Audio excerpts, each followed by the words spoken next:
Let's meet paleontologist Beau Campbell. Hi, I'm Beau Campbell, and I'm a preparator at the Naturalist Museum of Los Angeles and the Dinosaur Institute. And it's my job to excavate these fossils out in the field, bring them back to the lab, and use specific tools to remove the rock from the bones. When did you first start liking dinosaurs? I first started liking dinosaurs at age 5 when the movie Jurassic Park came out in 1993. It was the first time I got to see these big extinct animals on the big screen, and it really got me curious.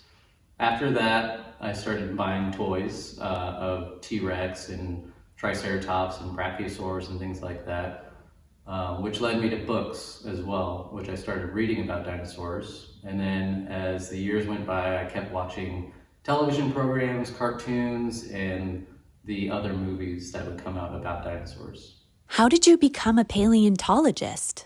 As I got to middle school and in high school, I started really getting interested in the sciences, and specifically in anatomy, which is the structure of bodies from humans and from animals. And then in college, I decided to study anthropology, which is the study of people, emphasizing mostly in archaeology and bones. I also minored in geology, which is the study of rocks, so I could continue to study how these remains were preserved. Once I got out of college, I knew I needed to get some hands-on experience. And so I went to volunteer at the La Brea Tar Pits Museum, where I got to excavate fossils. I got to work on fossils in the lab and clean them up. And I got to put these fossils into the collections as well. Within a year, I was lucky enough to get a position as a preparator working in the lab. And I did that for about 6 years. And then I was lucky enough to get another job at the Naturalist Museum of Los Angeles in the Dinosaur Institute, where I get to do the same thing on dinosaurs in the lab there. What are you working on right now? I've been working on a ton of projects in the last year at the museum. I've been working on projects throughout the Mesozoic, in the Triassic, in the Jurassic, and the Cretaceous. One of the specimens from the Triassic, around 240 million years ago, before dinosaurs even existed, I've been working with a ichthyosaur, which is a marine reptile, and a skull that was about this big. And it was actually in several pieces, and I helped glue that back together. That was really fun. I also have been working in the late Jurassic, around 150 million years ago, working in Utah and digging out diplodocids, these long-necked dinosaurs, and allosaurs, which are these big meat-eating dinosaurs. I've also been working in the Cretaceous and digging up tyrannosaurs from New Mexico as well. So I've been pretty busy. How do paleontologists know what dinosaurs were like when they were alive?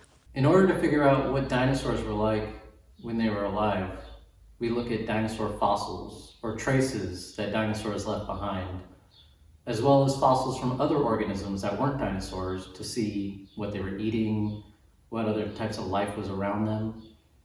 And we also study the rocks that these dinosaurs were preserved in.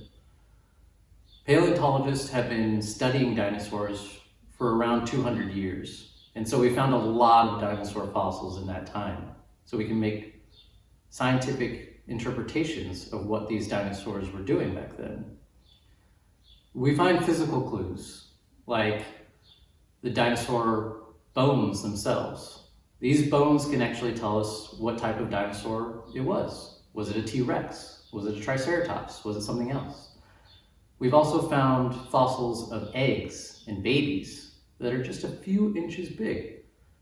But we also find the adult forms of that same dinosaur, and they can be over 100 feet long for some of those sauropods.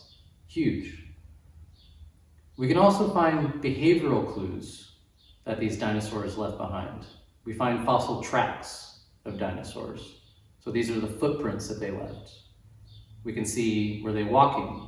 Were they running? How fast were they walking? How fast were they running? Did they drag their tail? Did they keep it up in the air? Tells us how they were moving around. We also find fossils that tell us about how they were eating or what they were eating. We find fossil bite marks from carnivorous dinosaurs in plant-eating dinosaurs. Tells us that they were eating them. We also find coproliths, which is fossilized poop. And that in that coprolite, we find plant remains of maybe a sauropod. And it tells us that that sauropod was eating specific types of plants. In order to figure all this information out, we look at modern animals today to give us the best interpretation that we can make of these extinct dinosaurs. We typically rely on their closest living relatives, which are crocodiles and birds. Birds even are dinosaurs. They stem from the theropod group. So with these comparisons, you can make these scientific observations as well, right outside your door. You can look at what types of animals are around where you live. How many of those animals do you find? What are they eating? How are they moving around? These are the first steps to understanding how to interpret extinct animals like dinosaurs. Thanks for answering our questions. Thank you so much for listening, and make sure you keep making those scientific observations. It could lead to a really important discovery when maybe you become a paleontologist yourself.